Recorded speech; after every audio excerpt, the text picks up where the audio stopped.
TVK అధినేత విజయ్ కు మళ్లీ చుకెదురైంది. విజయ్ విజ్ఞప్తిని మళ్లీ గవర్నర్ తిరస్కరించారు.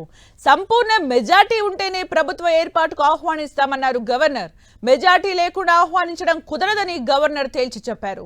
118 మంది మద్దతు వివరాలను ఇస్తేనే ప్రభుత్వ ఏర్పాటుకు ఆహ్వానిస్తామన్నారు. దీంతో టీవీకే అధినేత విజయ్ నిరాశకు గురయ్యారు. సుప్రీంకోర్టును ఆశ్రయించడమా లేదా రాష్ట్రపతిని కలవడమా అనే యోచనలో విజయ్ ఉన్నట్లు తెలుస్తోంది.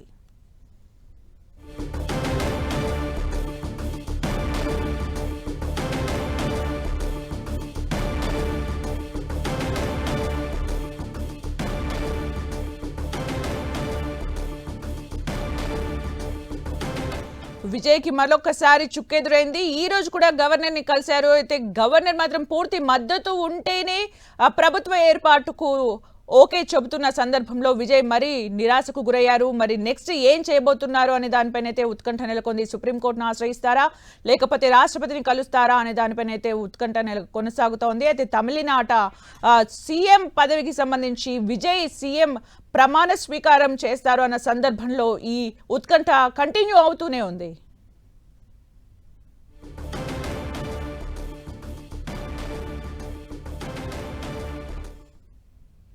ఇక మొత్తానికి ఇప్పుడు కూడా గవర్నర్ ఇప్పటికీ కూడా యాక్సెప్ట్ చేసిన సిచ్యువేషన్ లేదు. మరి అక్కడ ఏం జరుగుతోంది, ప్రస్తుతం అక్కడ మిగిలిన పార్టీల సిచ్యువేషన్ ఏంటి, పూర్తి అప్డేట్స్ మా ప్రతినిధి మురళి అందిస్తారు. మురళి. సుమిత్ర, అంటే టీవీకే చీఫ్ విజయ్కు ఇది తీవ్ర నిరాశ కలిగించే అంశంగా చెప్పుకోవాల్సి ఉంటుంది. దాదాపు 45 నుంచి 50 నిమిషాల పాటు గవర్నర్తో రెండోసారి భేటీ అయ్యి బయటకు వచ్చిన విజయ్ తీవ్ర నిరాశకు గురయ్యారు. ప్రభుత్వ ఏర్పాటుకు ఆహ్వానించేందుకు గవర్నర్ మరోసారి తిరస్కరించారు. నిన్న కూడా ఇదే జరిగింది, మనం చూసాం. ఇవాళ దాదాపు 45 నిమిషాల పాటు గవర్నర్తో విజయ్ భేటీ అయ్యారు. కానీ ఆయన చాలా ప్రశ్నల వర్షం కురిపించారు. అసలు మీ దగ్గర ఉండేది ఇప్పటికీ కేవలం 112 మంది మాత్రమే. మరి మీరు బల నిరూపణ ఎలా చేసుకుంటారు, మీరు ఏ పార్టీలు మీకు మద్దతు వస్తాయి, ఇప్పటి వరకు ఏ పార్టీ కూడా మీకు మద్దతు ఇస్తున్నట్టు బహిరంగంగా ఎక్కడ ప్రకటన చేయలేదు కదా, ఒక కాంగ్రెస్ పార్టీ మాత్రం మీకు లెటర్ ఇచ్చింది, మిగతా వాళ్ళ సంగతి ఏంటి. ఆయన కూడా ఆయన కన్వీనియన్స్ చేసేందుకు విజయ్ చాలా ప్రయత్నించారు. తనకు కొంత సమయం ఇస్తే, అంటే మొదట ప్రమాణ స్వీకరణకు అవకాశం కలిగించి ఆ తర్వాత సమయం ఇస్తే తప్పనిసరిగా తాను కొంతమందిని కూడగట్టుకుని పూర్తి స్థాయి మద్దతు కూడగట్టుకుంటానని చెప్పి కూడా ఆయన చెప్పడం జరిగింది. కానీ ఆ వాదనతో ఆయన ఏమాత్రం గవర్నర్ ఏకీభవించలేదు.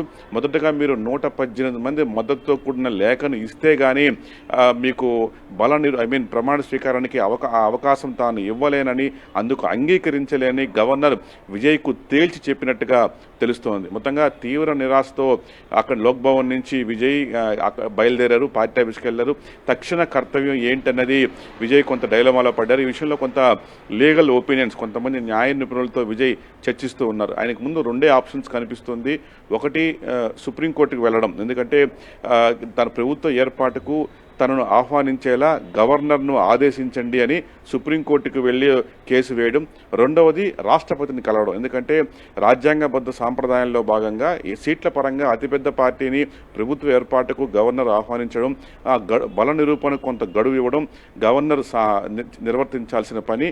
ఎందుకంటే ఆ పని గవర్నర్ ఇవాళ చేయలేదు. గతంలో అనేక రాష్ట్రాలు ఇదే తరహా సంక్షోభం, ఇదే తరహా అంగు పరిస్థితి వచ్చినప్పుడు గవర్నర్ అతిపెద్ద పార్టీకి తొలుత అవకాశం ఇస్తారు.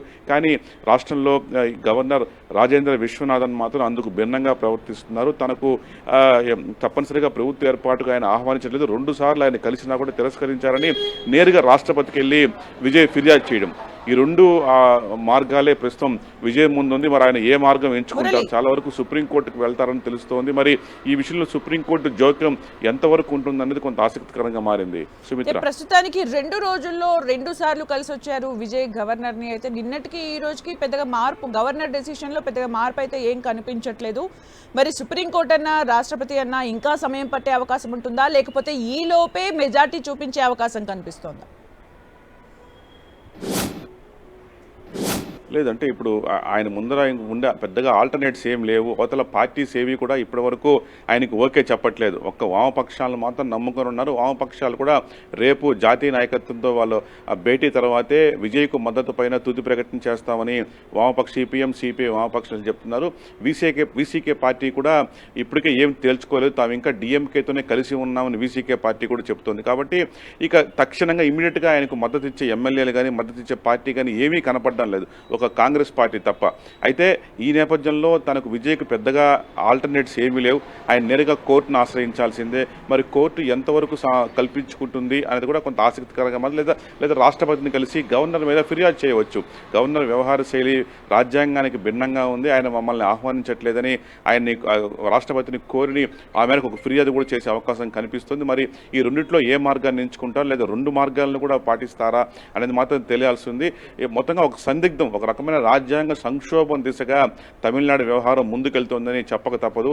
మరి మరోవైపు టీవీకే కార్యకర్తలు మాత్రం తీవ్ర అసహనం, ఆగ్రహం పెరిగిపోతోంది. ఉద్దేశపూర్వకంగా విజయ్ను ముఖ్యమంత్రి కాకుండా అడ్డుకుంటున్నారు. దీని వెనక కొన్ని బడా శక్తులు, పెద్ద పెద్ద శక్తులు ఉన్నాయని చెప్పి టీవీకే కార్యకర్తల్లోని విజయ్ ఫ్యాన్స్లోనే కనిపిస్తోంది.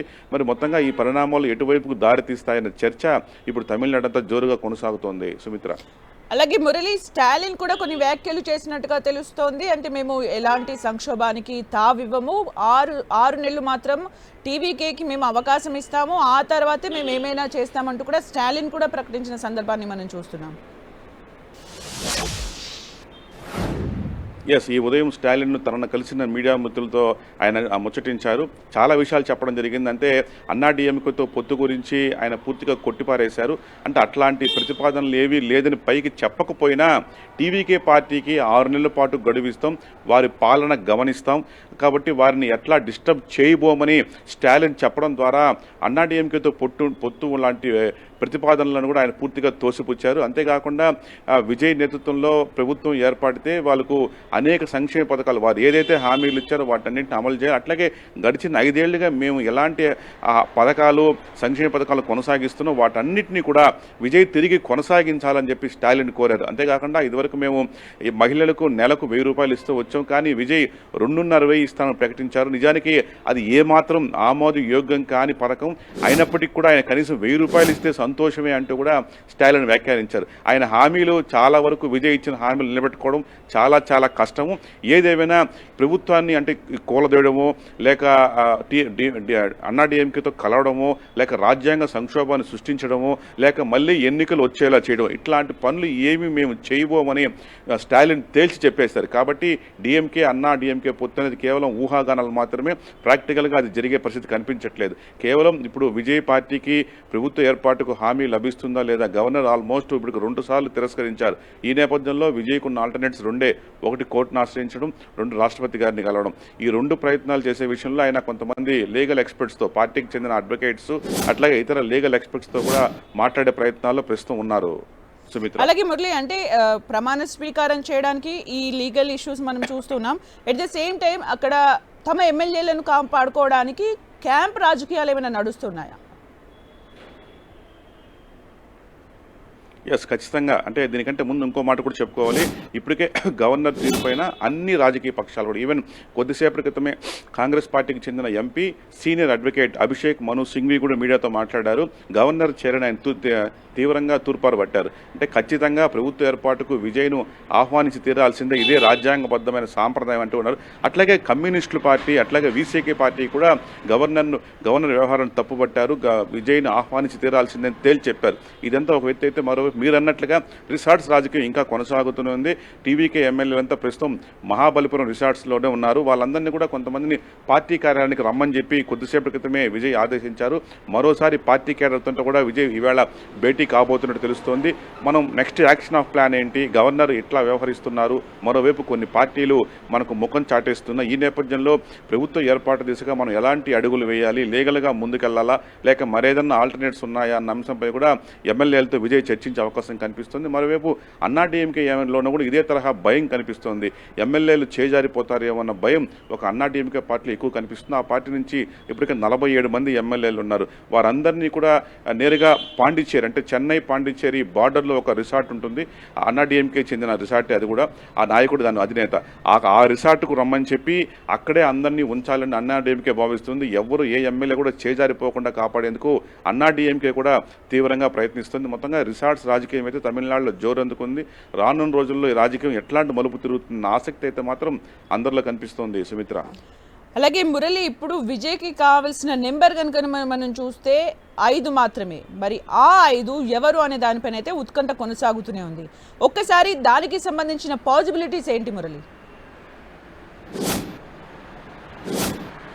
తప్పనిసరిగా విజయ్ దగ్గర గెలిచింది ఇప్పటికి 107 మెంబర్స్, అంటే 108 గెలిచారు. అందులో విజయ్ 2 చోట్ల గెలిచారు కాబట్టి ఒక నెంబర్ని మినహాయిస్తే 107 ఉంది. కాంగ్రెస్ కలిసింది కాబట్టి 5. కాబట్టి కేవలం 102 మాత్రమే, 112 మాత్రమే విజయ్ వద్ద ఇప్పుడు ఫిగర్ ఉంది. కానీ కావాల్సిన మ్యాజిక్ ఫిగర్ 118. కాబట్టి తప్పనిసరిగా ఇంకా 6 కావాలి. ఈ 6 సంగతి ఎట్లా వస్తుందనేది ప్రధానంగా ఆయన మొదటి నుంచి ఆశలు పెట్టుకుంది.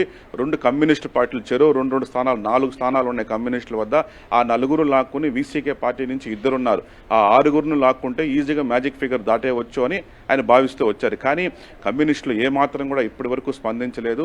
వాళ్ళు ఫ్రైడే తాము మీటింగ్ పెట్టుకొని ఏ విషయం చెప్తామని చెప్తున్నారు. ఇప్పటి వరకు తాము డిఎంకేతోనే కూటమిలోనే ఉన్నామని, ఒక కాంగ్రెస్ పార్టీ వెళ్ళినంత మాత్రాన మేము కూడా టీవీకే వెంట వెళ్లాల్సిన అవసరం లేదని వాళ్ళు కొంత భీష్మించి కూర్చున్నారు. అట్లాగే వీసీకే పార్టీ కూడా, ఆ పార్టీ అధినేత తిరుమావలవన్ కూడా చాలా స్పష్టంగా చెప్పారు, మాకు ఒక మాట కూడా చెప్పకుండా కాంగ్రెస్ పార్టీ డిఎంకే నుంచి వీడి టీవీకేతో కలిసింది, మేము మాత్రం అట్లాంటి పని వెంటనే చేయము, దీనిపైన ఇంకా ఆలోచించి నిర్ణయం తీసుకుంటామని కూడా తిరుమావలవన్ నిన్న మీడియాతో చెప్పడం జరిగింది. కాబట్టి ఇక ముస్లిం లీగ్, ఆ ఐయుఎంఎల్ అంటే ముస్లిం లీగ్ పార్టీ దగ్గర 2 స్థానాలు ఉన్నాయి. వారంతా కూడా మొదటి నుంచి కూడా డిఎంకే, స్టాలిన్తో చాలా క్లోజ్ అసోసియేట్స్ ఆ పార్టీ. కాబట్టి వాళ్ళు కూడా డిఎంకేలోనే ఉంటాం, మేము ఇప్పటికే విజయ్కి ఇచ్చే అవకాశం లేదని చెప్పడం జరిగింది.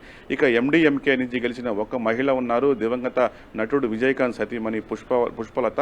ఆమె కూడా ఇప్పటి వరకు ఎలాంటి ప్రకటన చేయలేదు, ఆమె కూడా టీవీకి మద్దతు చెప్పట్లేదు. కాబట్టి వీళ్ళందరూ వస్తే తప్ప విజయ్ ప్రభుత్వాన్ని ఏర్పాటుకు మ్యాజిక్ ఫిగర్ను అందుకునేందుకు ఏమాత్రం అవకాశం లేదు. ఇక అన్నా డిఎంకే నుంచి ఎవరైనా విజయ్ పట్ల అభిమానంతోనో, విజయ్ పరిస్థితి చూసి కొంత సానుభూతితోనో, ప్రత్యక్షంగా పరోక్షంగా బయట నుంచి మద్దతు పలికి అన్నా డిఎంకే క్యాంపును వీడి విజయ్ వెంట వస్తే, అట్లాంటి ఒక మిరాకిల్ జరిగితేనే విజయ్ గట్టెక్కే పరిస్థితి ప్రస్తుతానికి కనిపిస్తుంది. మరోవైపు కమ్యూనిస్టులు అయితే ఆయన చర్చలు ఇంకా కూడా కొనసాగుతూనే ఉన్నాయి. ఇవాళ కూడా ఆయన మాట్లాడే ప్రయత్నం చేస్తున్నారు. అయితే విజయ్ తరపున గట్టిగా ఈ వ్యవహారంతో చెక్కబెట్టే నాయకులు పెద్దగా కనిపించట్లేదు. అక్కడ ఒక ఇంత యువకులు ఎక్కువ ఉన్నారు.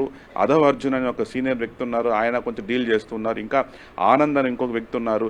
ఇంకా మాజీ మంత్రి షెంగొట్టి అని ఉన్నారు, ఆయన అన్నాడీఎంకే నుంచి టీవీకే పార్టీలో చేరారు, 9 సార్లు ఎమ్మెల్యేగా గెలిచారు, మొన్నటికి మళ్ళీ రీసెంట్గా టీవీకే నుంచి గెలిచారు. లాంటి ఏదో 2-3 మినహాయిస్తే ఇక ఎవరు కూడా ఆ పార్టీలో వ్యవహారాలు చెక్కబెట్టే వ్యక్తులు అయితే ఎవరు లేరు. ఈ నేపథ్యంలో కాస్త అంటే ఒక అదృష్టం వచ్చిందే కానీ పూర్తిగా దాన్ని అందుకోలేని స్థితిలో విజయ్ ఉన్నారు. కాబట్టి తప్పనిగా ఈ పరిస్థితులు చక్కబెట్టడంలో, ఈ తాజా రాజకీయాల కుట్రలు కుతంత్రాలను ఛేదించడంలో మాత్రం విజయ్ కొంత తడబడుతూ ఉన్నారు. కాబట్టి తక్షణంగా ఎట్లా యాక్షన్ తీసుకోవాలా, ఎలా ముందుకెళ్లాలా, ఎలా ఈ పద్మవ్యూహం నుంచి బయటకు పడి విజయాన్ని అందుకోవాలా అన్న విషయంలో మాత్రం విజయ్లో ఇంకా కొంత సందిగ్ధం కనిపిస్తోంది. మరి ఇంకా కూడా ఆయన కమ్యూనిస్టులతో చర్చలు అయితే కొనసాగిస్తున్నారు.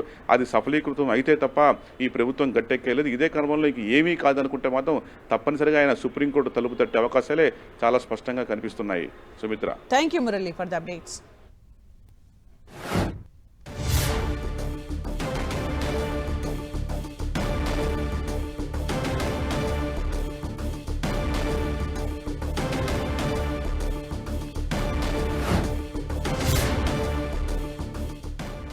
తమిళ రాజకీయాలపై కమల్ హాసన్ స్పందించారు. విజయ్ను ప్రభుత్వ ఏర్పాటుకు ఆహ్వానించకపోవడం సరికాదన్నారు.